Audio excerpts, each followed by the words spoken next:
When I opened the antique chest in my bedroom looking for Sarah's recipe book, the one thing she'd treasured above everything else, my son Derek stood in the doorway and said, "Oh, that old thing? I threw it out last week." We needed space for Vanessa's yoga equipment. The casual way he said it, like he'd discarded junk mail instead of 4 generations of family history, made my blood run cold. I called every donation center in Calgary trying to find it. When Value Village told me, "Sir, we did receive a handwritten cookbook, but there's something strange about the recipes," I knew Sarah had left me one final message. Before I continue, I need to say this happened to me, Robert Mitchell, in Calgary, Alberta. I'm 62 years old, and I never thought I'd be telling this story. But here we are. I stood in my bedroom, staring at the empty antique chest Sarah had inherited from her grandmother. The brass hinges gleamed in the morning light, mocking me. That chest had held one thing for the past 4 years since Sarah passed away. Her recipe book. Not just any cookbook. This was a thick, leather-bound journal filled with handwritten recipes going back to her great-grandmother in Nova Scotia. Sarah's grandmother had started it in 1952, added her own recipes. Sarah's mother continued the tradition. Then, Sarah spent 40 years adding her own, refining old ones, writing notes in the margins about family dinners, Christmas gatherings, birthday cakes for our son Derek. Gone. I'd been looking for it because today was November 23rd, 4 years exactly since Sarah died from ovarian cancer. I'd planned to spend the morning reading through her notes, touching the pages she'd touched, seeing her handwriting. Maybe make her butter tarts, the ones Derek used to beg for every weekend. Instead, I faced an empty chest. Derek's voice had come from the doorway. Not apologetic, not concerned, just matter of fact. "Oh, that old thing? I threw it out last week." I'd turned to face my son. He was leaning against the doorframe, coffee mug in hand, completely relaxed in my house, like he owned it. Which, apparently, he believed he did. "You what?" "Threw it out. We're decluttering.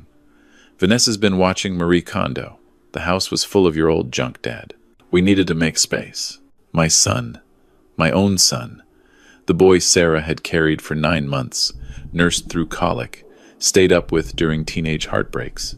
He'd thrown away her most precious possession like it was garbage. "That book belonged to your great-great-grandmother," I said quietly. "It was 4 generations of family recipes." Derek shrugged. "You can find any recipe online now. Nobody needs some moldy old book." He took a sip of his coffee. Besides, Vanessa needed space for her yoga studio in the spare room. That chest was taking up wall space. I looked past him.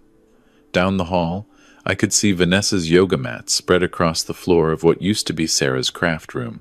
My son's wife had moved into my house 3 years ago with him and their daughter Chloe, supposedly temporary, while they got back on their feet after Derek lost his job.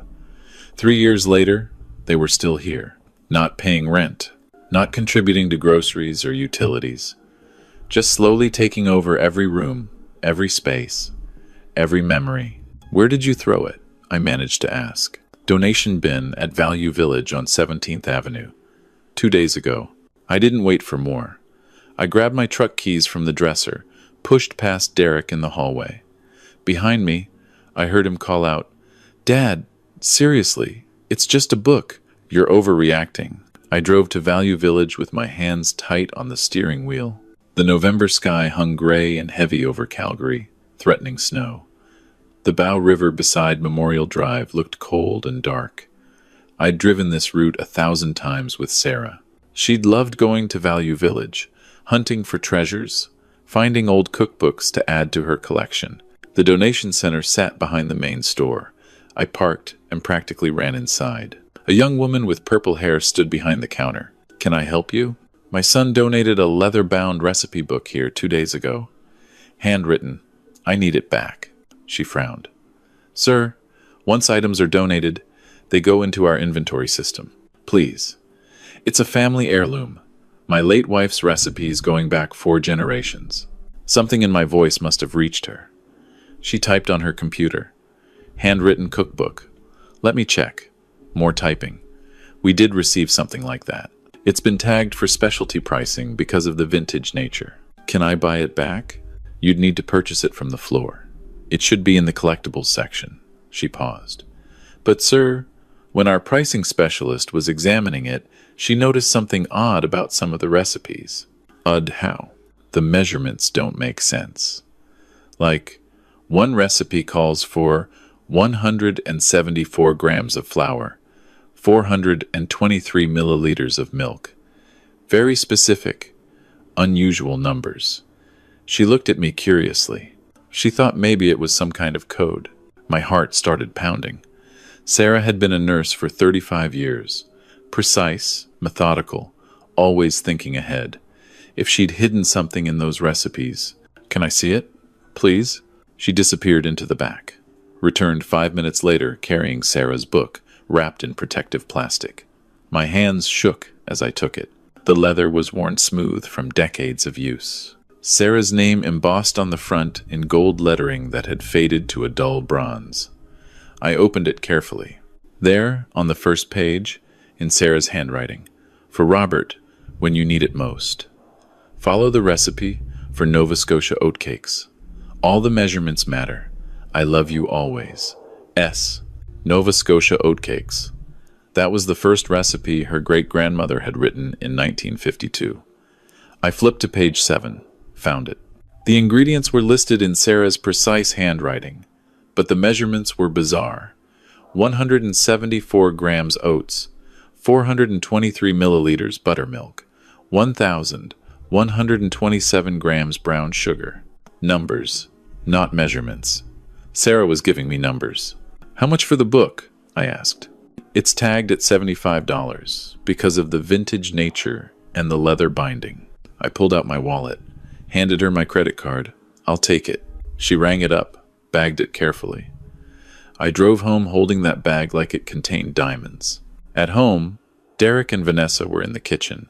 She was making some kind of green smoothie, the blender roaring. Chloe sat at the table, eyes glued to her phone. I walked past them to my bedroom, closed the door, locked it, sat at Sarah's old writing desk, the one I'd kept in here after she died, opened the recipe book to the Nova Scotia oatcakes. Then, in tiny writing at the bottom of the page, TD Canada Trust, main branch downtown, a safety deposit box. Sarah had a safety deposit box I didn't know about. I grabbed my phone, searched for the address. TD Canada Trust, downtown Calgary, 8th Avenue. I could be there in 20 minutes. I stood, grabbed my jacket. In the hallway, Derek called out, "Where are you going?" "Bank." "What for?" "Personal business." His eyes narrowed. "You're not doing something stupid with your money, are you?" I looked at my son. Really looked. When had he become this person? This stranger who saw me as a bank account instead of his father. "My money is my business," I said quietly. Downtown Calgary bustled with lunchtime traffic. I found parking near the bank, fed the meter, walked inside. The branch was large, modern, all glass and chrome. A young man at the information desk looked up as I approached. "I need to access a safety deposit box." "Do you have the box number?" "I have numbers from my late wife. I think they might be the box number." He looked uncertain. "Sir, without proper authorization.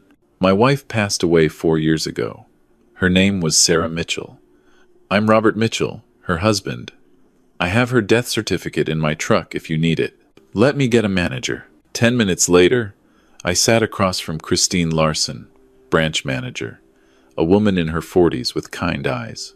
I'd brought in Sarah's death certificate, my ID. The recipe book opened to the Nova Scotia oatcakes page. Christine examined everything carefully. "The box is registered under Sarah Elizabeth Mitchell. You're listed as the secondary authorized party." She looked up. "Box 174. You had the first number correct. What about the other numbers?" "Those might be." She typed on her computer, her eyebrows raised. "Mr. Mitchell, Box 174 was last accessed in August 2019 by Sarah. She left specific instructions that if anything happened to her, you were to be notified. But," she paused, "we sent notification to your home address in 2020. I never received it. The letter was returned as undeliverable. Then with COVID, things got delayed. By the time we tried again, you'd moved?" "No, I'm still at the same address. But Derek and Vanessa had moved in shortly after Sarah died. Had they intercepted the letter? Christine saw my expression. Let me take you to the vault. The vault room felt cold. Walls of metal boxes, each with 2 keyholes.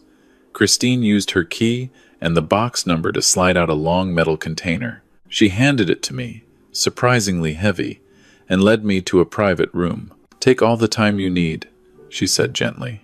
I sat alone with Sarah's final secret. My hands trembled as I lifted the lid. Inside, stacks of cash in sealed bank envelopes. I counted quickly. $50,000. Beneath the money, a USB drive and a sealed letter with my name. I opened the letter with shaking fingers.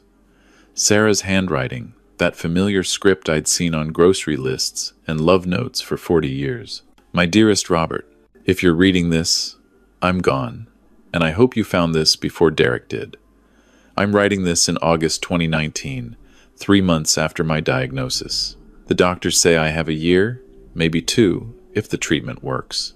I'm not telling you about this box because I want you to have time with me, not time worrying about what comes after. But I need you to know some things about our son. Derek has always struggled with money. Remember when he was 25 and we bailed him out of credit card debt? Then again at 28, at 32? Each time, he promised it was the last time. Each time, we believed him. Vanessa is worse. I've watched her spending habits. The designer bags she can't afford. The way she talks about your retirement savings, like it's already hers. She doesn't work. Hasn't worked since Chloe was born. She sees you as a resource, not a father-in-law. I've saved this money over the past 15 years. Small amounts from each paycheck, from my overtime nursing shifts, from the investments my mother left me. It's approximately $50,000. This is for you, Robert, not for Derek, not for Vanessa, not for their problems or their debts or their wants. After I'm gone, Derek will move in. He'll say it's temporary, to help you cope with grief. But he won't leave. He'll slowly take over the house. He'll sell things. He'll push boundaries. He'll make you feel guilty for wanting your own space. Don't let him. This money gives you options. Keep it safe. Keep it secret. When the time comes that you can't bear living in that house anymore, you can leave. Buy yourself a small condo somewhere quiet. Live your life for yourself. I've also included a USB drive. On it is a video message from me. Watch it when you need to hear my voice telling you it's okay to choose yourself. You've been the love of my life, Robert, the best husband, the best father you could be with the son we were given. But your duty is done. Live for yourself now. I love you forever. Sarah. I sat in that small room and let the tears come. Sarah had known. She'd known everything that would happen. She'd prepared for this moment, left me a lifeline. The USB drive sat on the table. I picked it up, turned it over in my fingers. Sarah's final message. I couldn't watch it here. I pocketed the drive, carefully placed the cash back in the box, closed the lid. Christine was waiting outside. Everything all right, Mr. Mitchell? Yes. Can I keep accessing this box? Of course. You're the authorized party now. I drove home in a daze. The recipe book sat on the passenger seat. Sarah's letter in my jacket pocket, burning like a coal against my heart. At home, Derek's truck blocked the driveway. I had to park on the street. Inside, the house smelled like Vanessa's essential oil diffuser, some kind of lavender that Sarah would have hated. Derek was on the couch, laptop open. Where have you been? Bank. Like I said, for 3 hours? I had business to take care of. Vanessa emerged from the kitchen. Robert, we need to talk about the house expenses. The heating bill was outrageous last month. I looked at her. She'd been living in my house for 3 years, never paid $1 toward utilities, and now she was complaining about the heating bill. The heating bill is my concern, I said evenly. But we all live here. We should split costs fairly. Derek nodded. She's right, Dad. We're family. We should share expenses. You don't pay rent. We contribute in other ways, Vanessa said, her voice taking on that edge it always did when challenged. I cook. I clean. I thought about Sarah's letter, the warning about Vanessa, about Derek, about this exact conversation. I'll handle the expenses, I said. Walked to my bedroom, locked the door. I sat at Sarah's desk, pulled out my laptop, inserted the USB drive. One video file. I double-clicked. Sarah's face filled the screen. Thinner than I remembered, the cancer already taking its toll. But her eyes were bright and alive. She was sitting in our bedroom, the same desk where I sat now. "Hi, sweetheart," she said, and hearing her voice broke something inside me. "If you're watching this, you found the box. Good. That means the recipe worked." She smiled. That smile I'd fallen in love with 43 years ago. I'm recording this in September 2019.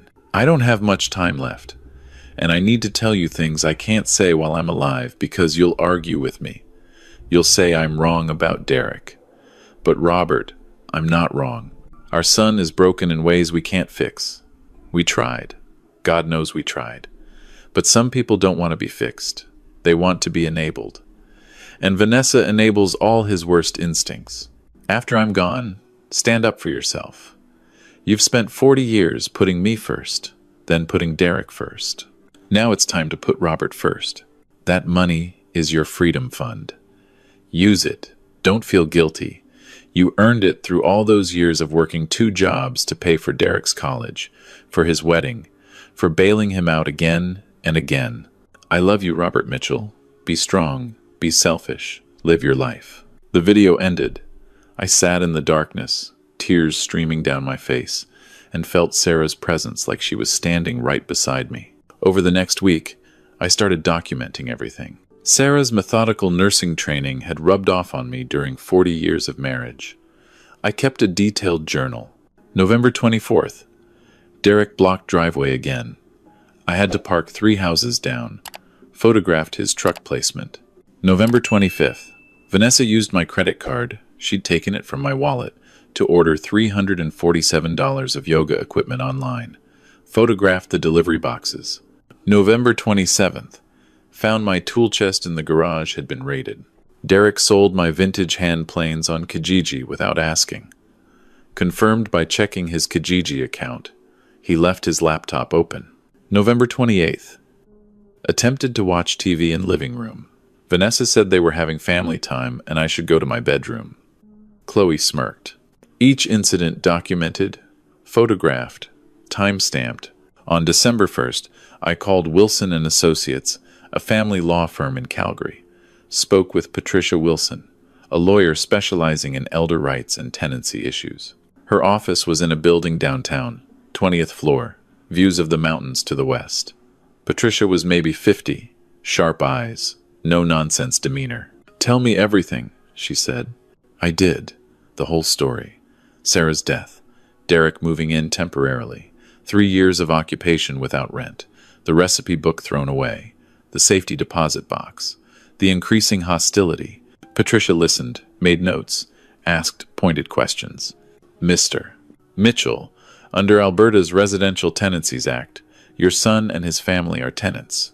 Even without a written lease, even paying no rent, they're still tenants after 3 years of occupation. So I can't just kick them out? Not legally. You need to follow proper eviction procedures. Give formal notice. If they refuse to leave, file with the Residential Tenancy Dispute Resolution Service. How long does that take? 2 to 4 months if they contest it. But," she leaned forward, "we can expedite if we can show cause. Have they caused damage? Engaged in illegal activity? Threatened you?" Derek gets angry, slams doors, gets in my face. "But no physical contact?" "Not yet." Patricia pulled out a contract. "My retainer is $3,500. That covers the initial filing and first appearance at RTDRS. If this goes to court, there will be additional costs." I thought about Sarah's $50,000. Money meant for exactly this. "When can we start?" I signed the retainer that afternoon. Patricia began drafting a formal notice to vacate. "We'll give them 60 days, as required by Alberta law," she explained. "The notice will be served formally by a process server. After that, if they refuse, we file for eviction hearing." December 3rd. A process server arrived at my house at 9 a.m. Professional woman, all business. She knocked on Derek's bedroom door, handed him the notice when he answered in his boxer shorts. I watched from my bedroom doorway. Derek read the notice, his face going from confusion to fury. "What the hell is this?" Notice to vacate, sir. You have 60 days. She left. Derek stormed to my room. Did you do this? Yes. You're evicting us? Your own son? You've lived here rent-free for 3 years. The arrangement needs to change. Mom would be disgusted with you. That broke something in me. Your mother warned me about you. She knew exactly what you'd become. His face went white. What are you talking about? She left me a letter, told me everything I needed to know. Vanessa appeared behind him. Robert, we can work this out. We just need more time. You've had 3 years. Where are we supposed to go? Chloe's voice, small and scared from her room. I felt a pang of guilt. But Sarah's voice in my head, stand up for yourself. That's not my problem to solve, I said quietly.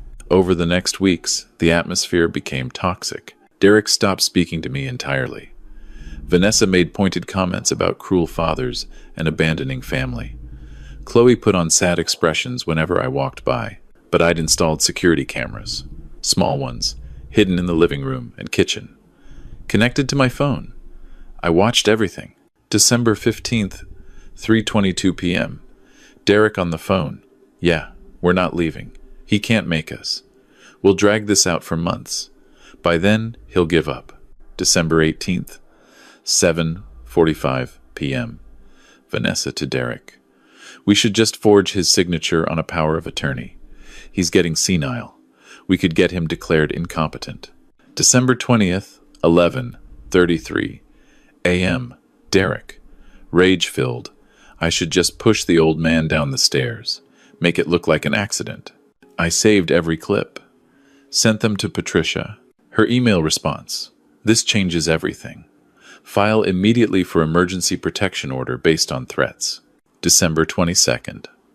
Court hearing for emergency protection order. Judge reviewed the video evidence. Granted it immediately. Derek was ordered to maintain 5 meters distance from me at all times, even in the shared house. Derek's face when the sheriff served the order. Pure hatred. Christmas Day arrived. I spent it alone in my bedroom while Derek, Vanessa, and Chloe celebrated in the living room. I could hear them laughing, talking about how they'd fight the eviction, how I'd eventually back down. I listened to Sarah's video message again. Be strong, be selfish, live your life. January 7th. RTDRS hearing, scheduled for February 12th. Patricia filed extensive documentation. The photos, the videos, the financial records showing 3 years of zero contribution. January 10th. I received a call from Derek's lawyer. Martin Pierce, sleazy voice, tried to negotiate. Mr. Mitchell, my clients are willing to start paying rent. $500 monthly. Market rate for a 3-bedroom arrangement in that neighborhood is $1,800, Patricia countered. We were on speakerphone in her office. They can't afford that. Then they can't afford to live there. See you at the hearing. January 15th. Derek tried a different approach. He showed up at my bedroom door with Chloe. Dad, can we talk? Without lawyers? I cracked the door open. The camera in the hallway was recording. Chloe has something to say, Derek prompted. My granddaughter looked at me with big eyes. Grandpa, please don't make us leave. This is the only home I've known. You've lived here 3 years, Chloe. You had a home before that. But I love it here. I love being near you. Then, visit. After you move out, Derek's facade cracked. You're really going to throw your 16-year-old granddaughter out on the street? I'm asking you to find your own housing, which you should have done 3 years ago. Mom would never forgive you for this. Your mother warned me this exact conversation would happen. I closed the door, locked it, but I felt the guilt. I was human. This was my granddaughter. Shouldn't family mean something? I called Patricia. Am I doing the right thing? Mr. Mitchell, if you back down now, you'll never get them out. And based on those videos, I'm concerned for your safety. February 12th arrived. RTDRS hearing at the Calgary courthouse. I wore my good suit, the one Sarah had bought me for Derek's wedding. Patricia met me in the lobby. The hearing room was small, official. An adjudicator, Miss Chen, reviewed our submissions. Derek and Vanessa sat across from us with Martin Pierce. Chloe wasn't present. Miss Chen spoke. I've reviewed extensive documentation. video evidence of threats against Mr. Mitchell, financial records showing 3 years of occupation without rent payment. The notice to vacate was properly served, and the required 60-day period has elapsed. Derek started to speak. Miss Chen held up her hand. Mr. Thompson Mitchell, you've had ample time to secure alternative housing. This hearing is not about whether you should leave, but when. She looked at her notes. I'm granting the eviction. You have 30 days from today, March 14th, to vacate the premises. If you're not out by then, the sheriff's office will enforce removal. Vanessa started crying. Derek's face turned red. This is bullshit. He's my father. Mr. Thompson Mitchell, your family relationship doesn't override tenancy law. Dismissed. Outside the courthouse, Derek confronted me on the steps. I hope you're happy.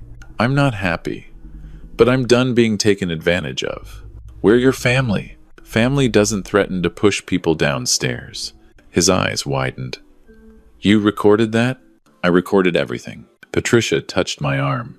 Mr. Mitchell, let's go. I walked away from my son, feeling Sarah's approval like warm sunshine. The next 30 days were hell. Derek and Vanessa packed slowly, making sure to damage things. Holes punched in walls. Bathroom fixtures cracked. My workshop in the garage stripped of tools they claimed were community property. I documented everything. Every broken door. Every missing item. Patricia assured me we'd sue for damages. March 13th. The day before the deadline, a moving truck finally arrived. I watched from my bedroom window as they loaded furniture, boxes, Chloe's belongings. Derek came to my door one last time. I hope you die alone. I'd rather die alone than live imprisoned in my own home. He left. The door slammed so hard a picture fell off the wall in the hallway. Silence. For the first time in 3 years, my house was quiet. I walked through the rooms. Damage everywhere, but empty. Mine again. I sat on the couch and let myself feel it.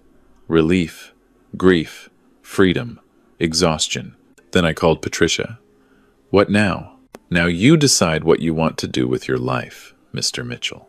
I spent 2 days cleaning, repairing what I could, making lists of what needed professional help. The house felt too big now, too full of memories, both good and bad. March 16th.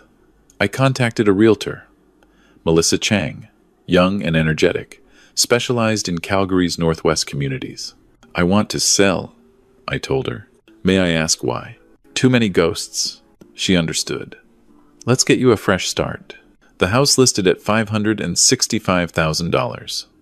Market in Calgary had recovered nicely. Within a week, 3 offers. I accepted one for $558,000. All cash, quick close. While waiting for the sale to finalize, I drove to Canmore, 90 minutes west of Calgary, nestled in the Rockies. Sarah and I had always talked about retiring there, but Derek's needs had kept eating away at our savings. Not anymore. I found a 2-bedroom condo in a quiet building. 2nd floor, mountain views, balcony facing the Three Sisters Peaks, priced at $385,000. I put in an offer using Sarah's fund for the down payment. Accepted. April 30th. Closing day on the Calgary house. I signed papers in Melissa's office, handed over keys to the new owners. Young couple with a baby. They promised to love it. Make it yours, I told them. Don't let anyone take it from you. May 1st. Moving day to Canmore. I'd sold most of my furniture. Started fresh. Professional movers handled what I kept. Sarah's desk, my tools, photos, Sarah's recipe book in its place of honor. The condo was perfect. Quiet building, mostly retirees. Nobody asking for money. Nobody taking without asking. Just peace. I set up the 2nd bedroom as my woodworking studio. Proper ventilation, good light, workbench positioned to face the mountains. First project. A shadow box for Sarah's recipe book. Cedar frame, glass front, mounted on the living room wall where I could see it every day. June rolled into summer. I fell into a rhythm. Morning coffee on the balcony, watching the sun hit the mountains. Afternoons in my workshop, making furniture pieces I sold at the local craft market. Evenings, reading or watching the sunset. Derek tried calling twice. I didn't answer. He sent emails. I deleted them. Vanessa attempted to friend me on Facebook. I blocked her. Patricia called with an update. The damages lawsuit settled. They're paying $7,500 for repairs. Installment plan. I don't even care about the money anymore. I know, but it's the principle. One Thursday afternoon in July, I met someone at the Canmore coffee shop. James Harrison, 73, retired from the oil industry. We'd been chatting at the craft market for weeks. He invited me to join his woodworking group. We meet Thursdays, he said. Just a bunch of old guys making sawdust and telling stories. I'd like that. For the first time in 4 years, I made plans that were just for me. No family obligation, no guilt, just friendship and choice. August 23rd marked 4 years and 9 months since Sarah died. I woke early, made her butter tart recipe from the book. The measurements were proper now, not coded. I sat on my balcony eating one, watching the mountains turn gold in the morning light. My phone buzzed. Derek's number. I almost ignored it, then curiosity won. I answered. Dad? His voice was different, smaller. Derek. I wanted to apologize. Silence. Vanessa left me, took Chloe. Said I was a loser, who couldn't even manipulate his own father properly. He laughed bitterly. She was right. I'm sorry to hear that. Are you? I thought about it. Honest answer. I'm sorry you're in pain. I'm not sorry I stood up for myself. Mom really left you a letter? Warning you about me? She did. And a video message. She loved you, Derek. But she knew your limitations. Can we ever fix this? I don't know. Maybe. But not today. I need more time. Fair enough. He paused. I am sorry, Dad. About the recipe book. About everything. Apology noted. I have to go now. I hung up. Didn't feel victory or vindication. Just tired and at peace with my choice. I finished my butter tart. Went inside to my workshop. Had a commission to finish. A jewelry box for James's granddaughter. Cherry wood, dovetail joints, brass hinges. The work absorbed me completely. Sawdust catching the afternoon light through the window.